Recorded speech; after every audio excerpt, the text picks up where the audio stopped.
नमस्कार। हम इस सम्मान की कड़ी में आगे आज हम पहुंचे हैं सवाई माधोपुर के हेलीपैड शेरपुर गांव में, जहां पर हमारा जो बच्चा लाडला तो इसी लास्ट ईयर हमारे स्कूल में एडमिशन लिया था। और सुरेश जी ने जो एक स्कूल में अपने बच्चे का एडमिशन करवाने के लिए वहां पर जो अपनी एक स्ट्रेटजी अपनाई और जिसके साथ हमारे ऊपर एक विश्वास किया और उसके बाद में एडमिशन इन्होंने करवाया। और आज ही हमारा बच्चा 92.33% अंक प्राप्त किया है। और मैंने सर को फर्स्ट डे जब टेस्ट लिया था ऑफिस में, तब यही बात कही थी कि यदि ये बच्चा हमारे पास 9th क्लास में होता तो हम इसको 95+ हम इस बच्चे को जरूर हम देते, यही बात हमने कही थी। और ये थोड़ा सा जो 1 साल का पीरियड है उसकी वजह से ये रहा, लेकिन कोई बात नहीं, आगे बच्चा हमारे से कंटिन्यू जुड़ा हुआ है। तो सबसे पहले तो मैं श्रीमान सुरेश जी से ये जानना चाहूंगा कि आप हमारे पास किस तरीके से पहुंचे और किस तरीके से आप सीकर पहुंच के स्कूल का आकलन किया और हमारे ऊपर विश्वास किया और उसके बाद में आपने बच्चे का एडमिशन किया। सबसे पहले आप हमारे से बिल्कुल इस सोशल मीडिया के माध्यम से मिले थे और वहां से आप सीकर पहुंचे, तो एक बार वहां तक कैसे पहुंचे और आपने किस तरीके से स्कूल का आकलन किया, जैसे अभी आप हमें बता रहे थे, एक बार वो आप बताएं हमें। आप जस्ट डायल कंपनी के द्वारा मैंने ट्राई किया था सीकर में कौन सी स्कूल अच्छी है, तो जस्ट डायल ने ये बताया कि विवियन स्कूल में आप ये कॉन्टैक्ट नंबर है, इनसे संपर्क करो। जी जी। फिर मैंने वहाँ जा करके फ़ोन पे संपर्क किया तो मैडम से मेरी बात हुई कि आप यहाँ आओ, आपको सारी सुविधाएं जो भी है आप देखोगे, जब पता नहीं चलेगा, कहने से कुछ नहीं होता। जी जी। हम तीनों घर वाले गए, मेरी मिसेज, मेरा बच्चा और मैं। वहाँ देखा मैं, तो हम हॉस्टल की सर्वे भी करके आए, स्कूल की सर्वे भी की, जो अच्छा लगा हमें वहाँ, तब फिर हमने विचार किया कि इस स्कूल में रखना बच्चा ठीक रहेगा। जैसे आप अभी मेरे को बता रहे थे सर, मैं क्लास में बैठ के आपने देखा। क्लास में मैं गया था, अचानक गया था, तो टीचर बहुत अच्छे तरीके से समझा रहे थे, तो मैंने समझ में दूसरे कई बात जल्दी दिमाग में बैठती है इंसान के, तो इसलिए मैंने सोचा मैंने बच्चा यहाँ परफेक्ट रहेगा। और इसके दिमाग में जैसे किताबें तो बहुत होती है, लेकिन किताबों का ज्ञान कम पड़ता है आदमी के लिए, लेकिन कई बात जल्दी दिमाग में बैठती है, उदाहरण देकर समझाए आदमी तो अच्छी तरह दिमाग में बैठती है। तो आपने जैसे आप हमारे पास सीधे सीकर में गए, आप हमारे से मिले, इतने जल्दी आपने कैसे विश्वास कर लिया हमारे पे, कि पहले आप हमें जानते भी नहीं थे? 2 बार गया था सर मैं। हाँ, तो सबसे पहले आपने कैसे विश्वास किया और कोई दूसरा स्कूल ही आपने सीकर में नहीं देखा और सीधा आपने हमारे ऊपर विश्वास किया, और भगवान को धन्यवाद देना चाहूंगा कि आपने सीधा हमारे विश्वास किया। उसमें आपने ऐसा क्या देखा कि आपने हमारे ऊपर विश्वास कर लिया, और जो विश्वास किया उसका परिणाम भी हमने आप लोगों के बीच में दिया है, वो थोड़ा सा पूछना चाहूंगा भाई। यह है कि मैं पहले आपसे मिला था तो आपने बच्चे का टेस्ट लिया था जी। बच्चे के टेस्ट में ये कहा था मैं ज़्यादा तो नहीं कर सकता, लेकिन 90 से ऊपर आपके बच्चे की बन जाएगी। मुझे जिस हिसाब से बच्चा लगता है, मैंने टेस्ट जिस हिसाब से लिया है। फिर मैं हॉस्टल में चेक करने गया, ऊपर खाना भी चेक किया, मैंने खाया भी यहाँ, तो फिर उसमें भी मेरे को अच्छा लगा, खाना भी अच्छा है। फिर बच्चों से पूछा नहीं यहाँ का माहौल क्या है, वहाँ पर जो बच्चे पढ़ रहे थे, इसका मतलब वहाँ पर जो बच्चे अंदर पढ़ रहे हैं किसी स्कूल का, मेरे हिसाब से जानने के लिए वहाँ पर जो बच्चे पढ़ रहे हैं, यदि उनसे अपन पूछ लेते हैं कि 12 महीने से कोई बच्चा रह रहा है 2 साल से रह रहे थे, उनसे मैंने पूछा अच्छा, मैंने आप लोगों को कैसे लग रहा है, बहुत अच्छा है यहाँ पर। मैंने कोई बच्चा नया आया है, उसके ऊपर कोई बड़ा बच्चा और दादागिरी नहीं करता हो, या कुछ जूते साफ करवाए, या कोई खाना नहीं दे, या परेशान करे, पहले मैं खाऊंगा बाद में तुझे मिलेगा, तो ऐसा कुछ नहीं दिखा मुझे वहाँ। मैंने हर तरह बच्चे से छोटे से बड़े तक मैंने इंक्वायरी की, उस चीज मेरे को सही लगा वो स्कूल, इसलिए मैंने बच्चे को वहाँ रखा। आप हॉस्टल में भी कंप्लीट इंक्वायरी की, एक एक बच्चे से आपने पूछा कि भाई यहाँ क्या है। और मैं व्यूवर्स को इसके माध्यम से बताना चाहूंगा कि मैं हमेशा जो पेरेंट्स मेरे पास स्कूल के अंदर आते हैं, मैं उनको सीधा एक ही बात कहता हूँ सबसे पहले, कि मैं हमेशा यही कहूंगा कि मैं अच्छी मेहनत करवा रहा हूँ, अच्छी पढ़ाई करवा रहा हूँ, लेकिन हमारे स्कूल के अंदर जो बच्चे पहले से पढ़ रहे हैं, आप किसी भी बच्चे को आप रेंडमली आप उठा के किसी बच्चे को आप पूछ लो कि बेटा साइड में ले जाके आपकी कैसी पढ़ाई हो रही है, कितने टाइम से आप पढ़ रहे हो, कितनी आपकी केयर करते हैं, कैसा आपको खाना मिलता है, यदि मेरे हिसाब से वो बच्चा आपको रिपोर्ट देगा तो उससे अच्छी कोई रिपोर्ट नहीं हो सकती।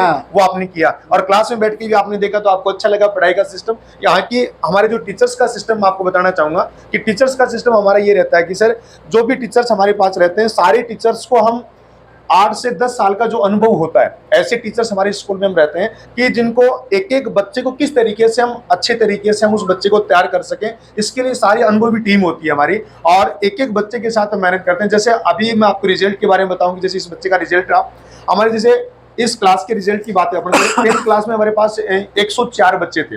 104 बच्चों में से हमारे 90% से ऊपर 20 बच्चे, यानी हर पांचवा बच्चा हमारे 90% से ऊपर है। हो सकता है बड़े रिजल्ट सभी के पास होते हैं, लेकिन जब हम सारे रिजल्ट्स का हम कैलकुलेशन निकालें तो हमारा 90% से ऊपर पांचवा बच्चा होने का अर्थ यह है कि एक एक बच्चे के साथ हम लगातार बच्चे के साथ हम मेहनत करते हैं और उससे उस बच्चे का रिजल्ट निकलता है। जैसे हमारा टॉप जो बच्ची हमारी रही, जो 3rd क्लास से हमारे पास है सुरेश जी, और उसके 97.33% अंक आए।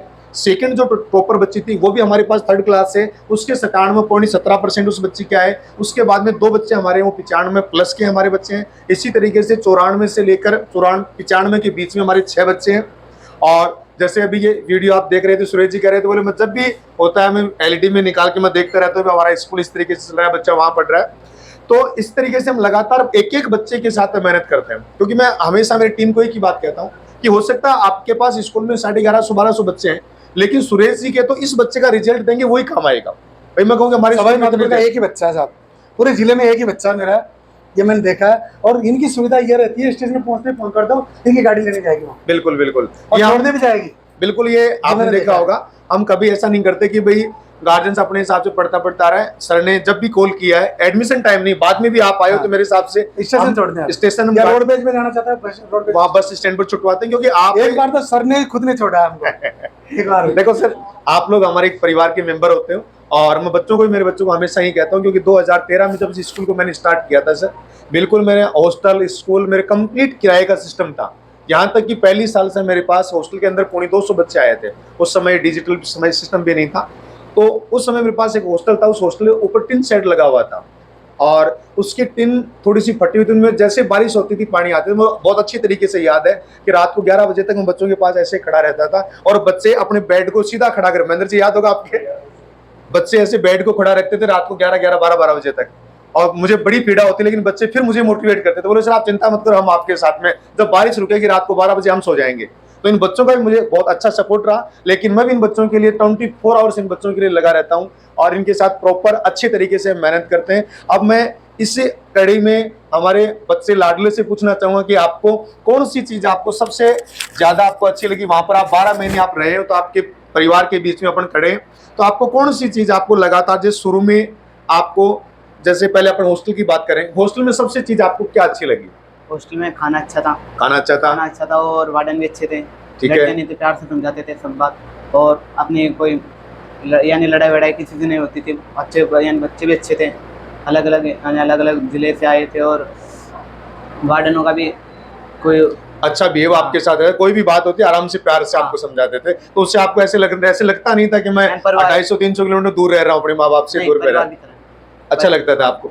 और जैसे अपन पढ़ाई का सिस्टम बेटा अपन देखें, तो पढ़ाई में आपको कौन सी चीज आपको सबसे बेटर आपको लगी कि भाई जिससे आपको अपने टारगेट को आप अचीव कर पाए? आप पढ़ाई में सर हर रोजाना 1-2 दिन में मोटिवेशन देते थे, उनसे हमारा थोड़ा सा मतलब जो मोटिवेशन मिलता है उससे आप जो हमें करना स्ट्रॉन्ग हो जाते थे।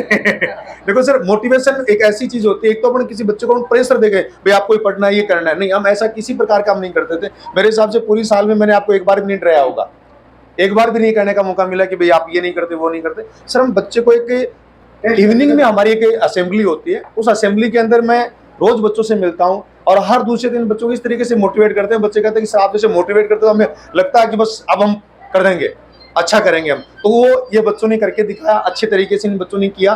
तो आपका बिल्कुल मतलब आपके हॉस्टल के अंदर आपको प्रॉपर व्यवस्था और आपका मोटिवेशन प्रॉपर मिलता रहता था। और पढ़ाई के अंदर जैसे टीचर्स का, और आपने क्या अलग देखा यहाँ से कि वहाँ पर आपको जो अच्छा आपको आगे बढ़ा के लेके गया? यानी पढ़ाई भी अच्छी करवाते थे सर, यानी मुझसे, यानी जो पढ़ने से अच्छा तो मुझसे यानी जो हम पढ़ते हैं उससे अच्छा हम सर बोलते हैं ना, उससे जल्दी समझ अच्छा बोलते हैं टीचर्स, तो क्लास के अंदर ही आपके याद हो जाता है बढ़िया तरीके से। और शेड्यूल यानी पूरे महीना का, पूरे साल का एक बार में शेड्यूल बना के दे देते हैं, उस टाइप से हम पढ़ते हैं। शाबाश, बिल्कुल बहुत अच्छी बात बताई इन्होंने। यानी हमारा सर स्कूल का एक सिस्टम होता है कि हम पूरी साल का एक ईयरली प्लान हम तैयार करते हैं। उस ईयरली प्लान के अंदर हम लोग क्या करते हैं कि शुरू से लेकर लास्ट तक हम टीचर्स को एक पूरा एक प्लान निकाल के देते हैं कि जुलाई माह में इतने वर्किंग डे आपके पास रहेंगे, अगस्त में इतने वर्किंग डे रहेंगे। इसमें इस तरीके से पूरा सिलेबस का हमारा एक वर्किंग डे का होता है। फिर उस सिलेबस के बाद में हमारे जो टेस्ट का जो शेड्यूल है वो हम फिक्स करते हैं कि किस समय हमारा टेस्ट होना है, कितना सिलेबस आना है। यानी पूरी साल की प्लानिंग बच्चों को हम पहले दे चुके होते हैं, तो बच्चे के पास एक पूरी साल का एक प्लान तय हो जाता है कि मुझे इस टाइम पर ये सिलेबस होगा,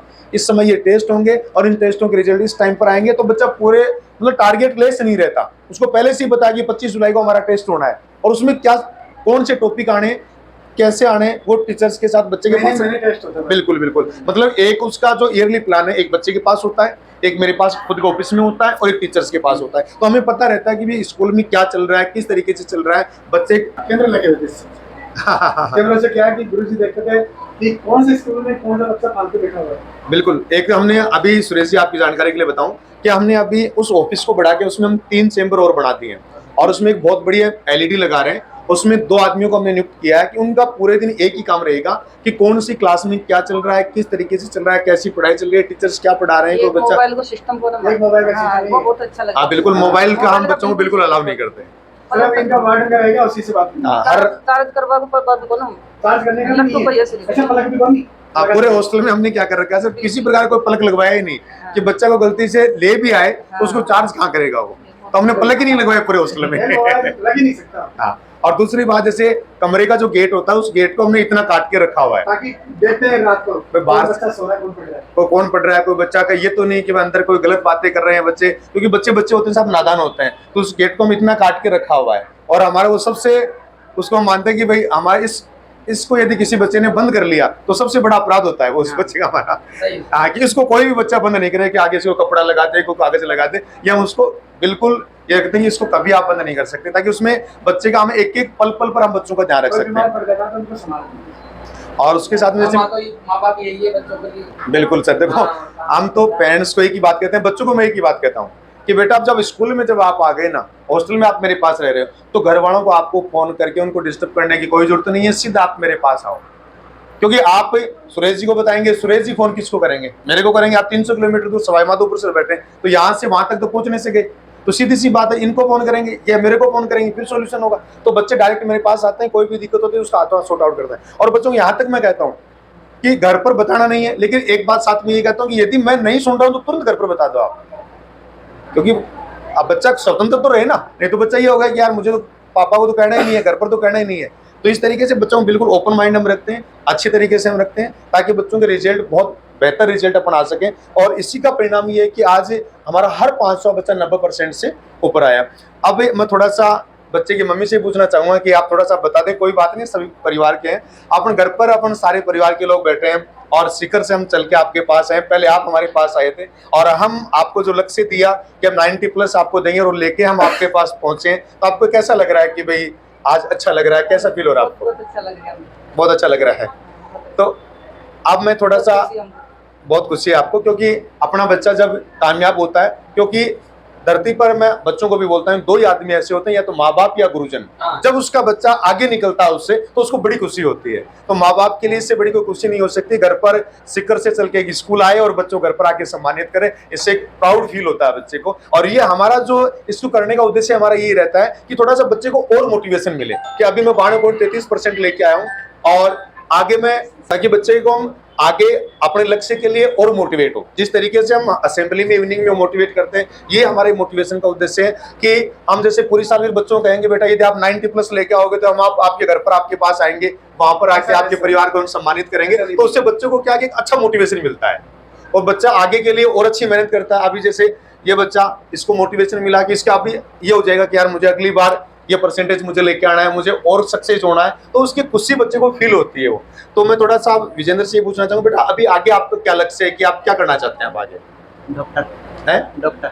डॉक्टर बनना चाहते हैं। शाबाश, बच्चे ने बताया डॉक्टर बनना चाहता हूँ। तो इसके लिए सुरेश जी आपको बताऊं कि आपकी बीवीए ने फाउंडेशन क्लासेस स्टार्ट कर दी है और अभी नीट, जेई, एनडीए का फाउंडेशन क्लासेस चल रही हैं, स्टार्ट हो गई हैं। और हम कोशिश यही करेंगे कि 12वीं के साथ इस बच्चे को डॉक्टर तक हम पहुंचाएं और अगली जो मुलाकात इस घर पर हमारी आपसे होगी, ये इसी तरीके से हम सम्मानित करें और ये बच्चा डॉक्टर बने और हमें भी वो खुशी का एक पल मिले और यहाँ पर हमें लगे कि हाँ वास्तव में हम जो लक्ष्य लेके आए उस लक्ष्य तक हम पहुंचे। तो इसको हम जरूर भगवान के आशीर्वाद के साथ और आप लोगों के साथ कमिटमेंट करके जाता हूँ कि यहाँ से हम आगे जब दोबारा हम यहाँ पर घर पर आएंगे तो इस बच्चे को डॉक्टर का नाम देके हम आएंगे। आप लोगों से मैं ये चाहना चाहूँगा। बाकी और आप कुछ आप हमें बताना चाहें तो आप बिल्कुल सजेस्ट करें कि और हमें इसमें और क्या इम्प्रूवमेंट करना चाहिए ताकि बच्चों को हम और अच्छा हम बच्चों के साथ कर सकें।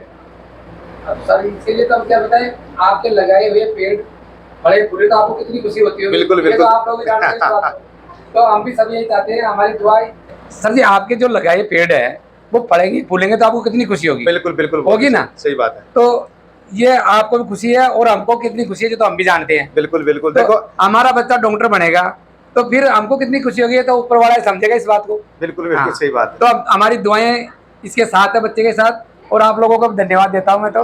बिल्कुल देखो सर, हमारा ये कर्म है, हम लगातार, मैं 19 साल से, जब 17 साल का था उसी समय मैंने मार्कर उठा लिया था, बच्चों को पढ़ाना शुरू कर दिया था, और 19 साल से इन बच्चों को पढ़ा रहे हैं अच्छी तरीके से। एक एक बच्चे के साथ हम मेहनत करते हैं, और 11 साल से ये आपका संस्थान 68 बच्चों से शुरू होकर आज लगभग 1150-1200 बच्चे उस संस्थान में पढ़ रहे हैं। उसमें कहीं ना कहीं आप लोगों का बड़ा आशीर्वाद और आपकी दुआएं हैं, और हम लगातार इस क्रम में लगे रहते हैं कि भाई कहीं ना कहीं हमारे से किसी इस तरीके की चूक नहीं हो जाए, क्योंकि ये सबसे बड़ा, जैसे आप थोड़ी देर पहले कह रहे थे, सबसे नेक काम ये है कि हम ये नहीं चाहते कि भाई किसी बच्चे का भविष्य खराब होना, इससे पूरे परिवार का भविष्य खराब हो जाता है। तो भगवान से डर के ये कहता हूँ कि भाई हमारे से कहीं कोई चूक नहीं हो जाए, हम लगातार हम मेहनत करें और इन बच्चों का एक अच्छा परिणाम हम बच्चों के लिए हम देंगे। जैसे आप थोड़ी देर पहले कह रहे थे कि सर मेरा बेटा जैसे ही नौकरी लगा उसके बाद मुझे ऐसे लगा कि भाई हाँ अब सफल हूँ मैं। सही कह रहा हूँ मैं तो सही बोल रहा हूँ आपको। भगवान आपको भी सदा सुखी रखे और आशीर्वाद आपके ऊपर भी बना रहे। बिल्कुल, बहुत बहुत धन्यवाद भाई। भगवान का आशीर्वाद आप पे भी रहेगा तो बच्चों पे भी तो रहेगा भी। अच्छा, तो वहाँ पर बड़ी कृपा लिया आपने। नहीं, उनकी कृपा है, आज भी है। हाँ नहीं, बिल्कुल बता रहे थे, एक बच्चा और बच्ची है, वो दोनों नौकरी लगे। इससे बड़ा मैं तो ये मानता हूँ कि परिवार का उससे बड़ा कोई खुश नसीब नहीं होता जब सारे बच्चे नौकरी लग जाते हैं और आदमी का उस समय जब बच्चा सफल होकर अपने घर से बाहर निकलता जाता है। बहुत अच्छा, डेली गणेश जी के जाते हैं। लेकिन हम तो आज कोशिश करते हुए नहीं पहुंच पाए हम। नहीं, सुबह आके आप 10 बजे 12 बजे करीब। नहीं सर, मैं लगभग 12:30 बजे के आसपास पहुंच भी गया था, या लाल सोट के पास में मारिया जो गांव था, और 12:30 बजे हम फ्री भी हो गए थे वहां से। लेकिन वो भगवान का सब हुक्म ही नहीं हुआ। हाँ, उनके आदेश बिना तो उनके आदेश बिना अपन पहुंच ही नहीं सकते। तो ये परमात्मा की कृपा के बिना कुछ नहीं हो सकता। नहीं, कभी आओ ना, फिर समय निकाल के आओ। बिल्कुल बिल्कुल आना फिर। क्योंकि सर देखो क्या होता है, भगवान का जो रूप होता है वो कहीं ना कहीं आदमी को अपने आप ही खींच के लेके आता है। भाई यहाँ इस घर में आपको भी पता नहीं था कि भाई शिखर से सर आएंगे, और हमें भी नहीं पता था कि यहाँ पर आके इस बच्चे को अपन सम्मानित करेंगे। लेकिन सर ने मुझे पहले दिन एक ही बात बताई, जिस पर 5 बच्चियां हैं, 5 लड़कियां और 1 लड़का है। तो मैंने तो सर को ये कहा था कि सर कोशिश करूंगा कि आपकी जो आंखों में मुझे जो लक्ष्य दिख रहा है उसको पूरा करने की कोशिश करूंगा, और भगवान का शुक्रगुजार करता हूं कि उसको हम हासिल किया और आप लोगों के बीच में से सम्मान हम आप लोगों के बीच में पहुंचा। बहुत बहुत धन्यवाद। आगे जब मिलेंगे तो एक अच्छी मुलाकात के साथ मिलेंगे। Thank you. जय भारत, जय हिंद।